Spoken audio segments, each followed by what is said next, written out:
Hey guys, Thomas from Team Soccerhouse here coming at you with another episode of 5 cards to have in your trade binder, November 2019. You guys liked the last video quite a bit, so I'm giving you guys another one for November. If this video could get like 6-7 likes, that'd be awesome. So I'm just going to get right into it. The first card I have is Gallant Granite.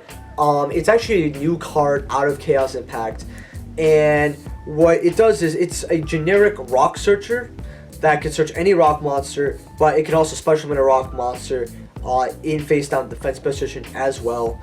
And the reason why I really think you guys should pick up this card is not because of Nibiru. Now, I know a lot of people are saying it searches Nibiru. That's great. Sure, but let's forget the tunnel vision of most Yu-Gi-Oh players for a second. This is some of the best rock support we've ever seen. It's a searcher, and it specials in face down. There's nothing you can ask more for a rock generic XYZ. Once we get a decent rock type archetype in the future, which we will eventually one day, anything that's remotely decent, this will be played in this deck. And everyone's going to look for their copies, along with just rock stun in general may come back. I know that's a big stretch, and I know people are scratching their heads. But with this card, a lot of rock stun variants can play a lot better than they used to. And I've seen people actually pick up the deck because of this, because it's such a big boost.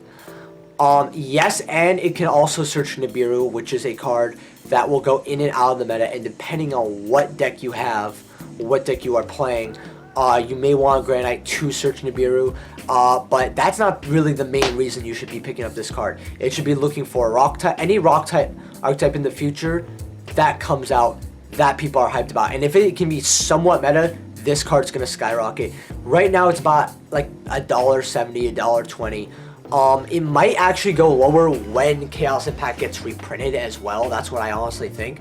You pick them up at dollars or maybe $1.50, you know, you're safe anyway. But I feel like this card may even go to $1 or a little bit less when the special editions come out. All I'm saying is just pick them up now. Don't feel sorry about it if it goes down to $1. It'll eventually go up. Get a playset. The next card is actually a draw card that a lot of people don't like to talk about, called Ancient Leaf, where what this card does is if you have over 9,000 life points, you pay 2,000, you draw 2 cards. So it's a +1, and you have to pay some life, but as a lot of Yu-Gi-Oh players say, life doesn't matter anymore in Yu-Gi-Oh! Unless you're playing a role mages like me this format, then it really does. But for most players, it doesn't. The reason I'm saying pick up this card is because it only has 1 printing in Ancient Sanctuary at the time of this video. And with the role mages kind of playing with it, along with other decks in the future, this may be a good card. People slept on stuff like Into the Void, and that went up. And people thought that was just an awful card for the longest time. And that's not even a draw 2. Anything that says draw 2 is a great pickup. And you can get good conditions of this card for 50 cents. And since it's an old common card, by buying these, or at least getting a playset, you guarantee that you have it if it ever comes in the future. And it's only like $1, $1.50. You could probably use your store credit on TCG Player to get it. Just be safe. I like playing Inner Row Mages. It's great. And any deck that can help gain life, this would be great. So yeah, that's one card that I suggest you guys pick up. The third card I want to talk about is Secret Village. Now, Secret Village is a pretty neat card. It's got quite a bit of printings. But the reason I want to talk about it is because this used to be a high in demand card, since it was able to lock your opponent out of spellcasters, or not spellcasters, but spell cards if you had a spellcaster monster on the field. So if you're playing, I don't know, Altergeist or something, or Witchcrafters, Dark Magician, or some other deck that you guys could think of, it was great. And there's even decks around Secret Village. I think it's a fantastic card. The reason I'm telling you guys to pick it up is because it just got reprinted, so everyone's sleeping on this card. You can get the most recent reprint of a super rare. I think it came out in Shadows of Valhalla or Hidden Summoners, something like that. I think it was Hidden Summoners or something. I'll have it here. No, Infinity Tracks, my fault. And it was about $1. It's still $1, but you can get the other supers that are older, even like I think it came out Crossroads of Chaos, or the original set, or the super that came out, I think OTS. for about like 20 cents more, like $1.20, $1.30. This is a great card. The reprint card was 20 cents eventually because everyone had them. Now they're slowly rising up. So make sure you have your playset of this card before it comes back to what it was, which is like a couple dollars to maybe even 6, 7. Just have them so you have them, and you can get better rarities than the recent super reprint. Definitely a good pickup. Also, if you guys can leave a like and subscribe, that would be awesome. Just letting you guys know. And tell me what cards you think you should pick up for November. The fourth card I'm going to say is Cyberstein. Now, Cyberstein is a great card. I'm surprised they let it off the ban list. Now, it's got 2 printings, or at least 2 printings that people can get, because I know there's a champion one, which is the original, I believe, just the rare, and then a secret rare that came out of one of our battle packs.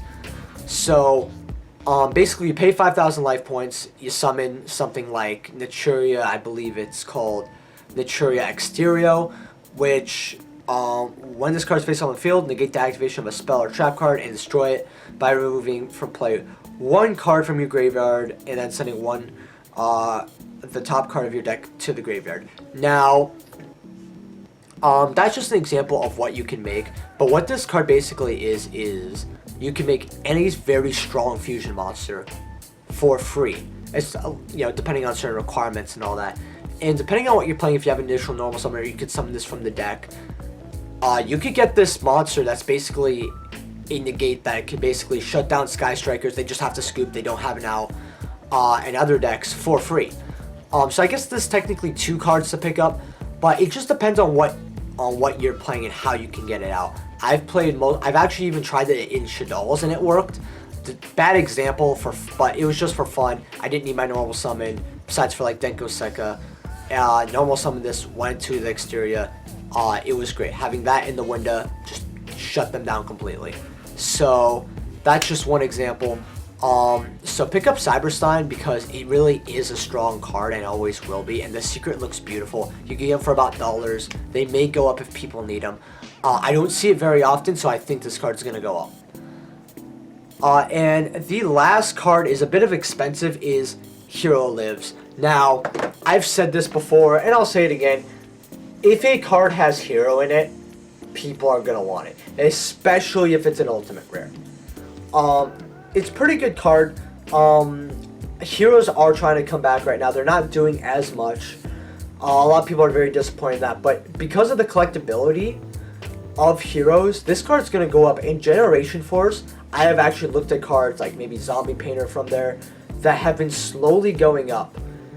And the set's considered old now, believe it or not. And this card's slowly going up as well, but not as much as I thought, even though it has Hero in its name. It's also one of the prettiest ultis. I'm not going to say, well, at least spell cards for Heroes, because Elemental Heroes and Destiny Heroes, or just Heroes in general, have so many beautiful ultimate rares that deserves its own countdown, which is actually a great video idea.